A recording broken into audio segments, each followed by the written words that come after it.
Sadhguruji, what is the quality you find in an Indian woman when compared to the world woman, other countries? What is the best and beautiful quality? One single quality Are you can trying you to mention? get me into trouble?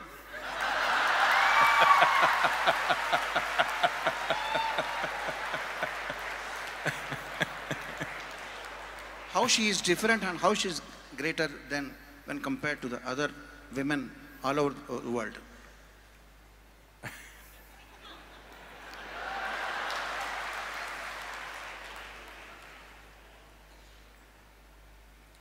See,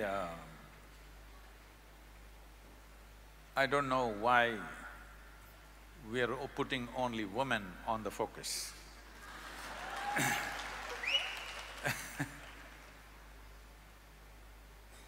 We are always putting women in the focus because we believe either they can be right or wrong. And of course, men are right.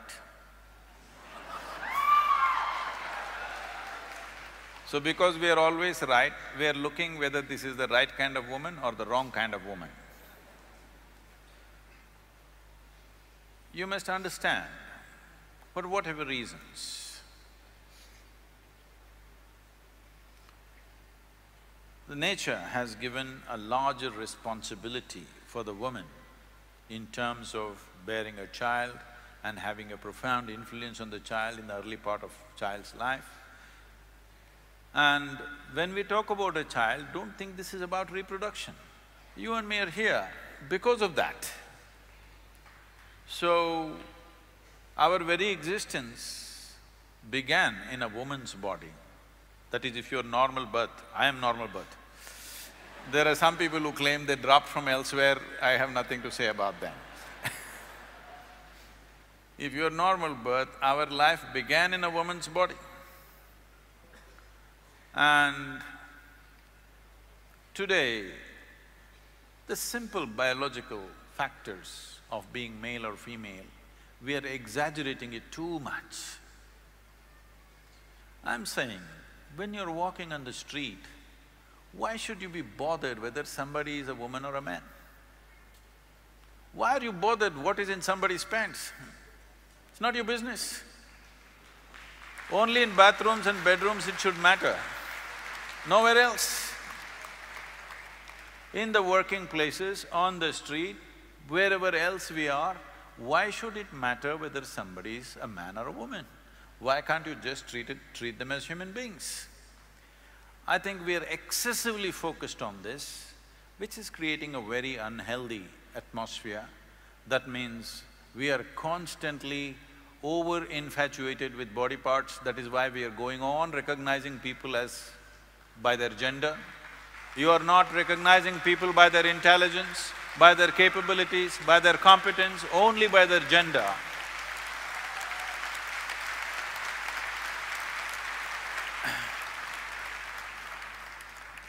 But it is not a fair way of looking at the world.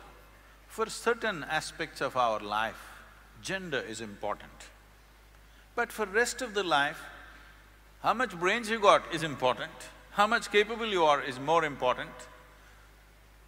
Gender is only valid in certain relationships. In rest of the relationships, gender shouldn't even come into the picture. Only then there will be equality. There is no need… there is no need to go on talking about women's rights. We must say human rights and women are part of it, that's all. So, about the Indian woman, should I still talk?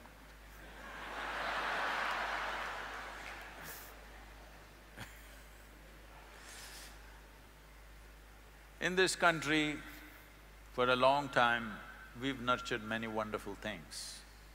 But these wonderful things, because of many misunderstandings, have also taken on very horrendous forms. When I say it's taken on horrendous forms, many simple things which were done for the protection of the woman, for the well-being of the woman, have become discriminatory over a period of times and taken on very horrendous forms of exploitation. We must look back and see why these little things were created. If we don't address these things, the Western world is on a binge because they want to make male and female equal. It is not necessary to be equal. Equal opportunity is fine. It is not necessary to expect a woman to do the same things that a man is doing. Then what is the point of the gender differentiation that nature has made? It's important, the feminine in the world is as important as the masculine in the world. But today, in the name of equality, women are coming to a place where they are beginning to act like men because they know that's the only way they can succeed in the world. The only way they can succeed is they have to act like men. You see even women doing like this these days. This is not necessary because if you destroy the feminine, then you truly have enslaved the woman. If you do not value the feminine in the world, all the gentleness will go away, you will have a marketplace at home also. Your marriage also will be a marketplace. It's already happening big time. Before people marry, they're making an agreement. When we break, who will get what in this house? Yes, prenuptial agreements are being made. Before we get married, already an agreement, if we break, my bank balance is mine, yours is yours. How can two people live like this? But here, still we have the joy of two people becoming one and enjoying that. Maybe after some time you will fight, but still, at least you have the joy of weaving two lives into one. When you go at it like this suspiciously in the name of equality, you will never know the joy of knowing each other, mingling with each other, being one with each other. Nothing will happen. Home will become a marketplace. This is because of wrong ideas of equality. Equality you should not even talk about. We should talk about responsibility for each other.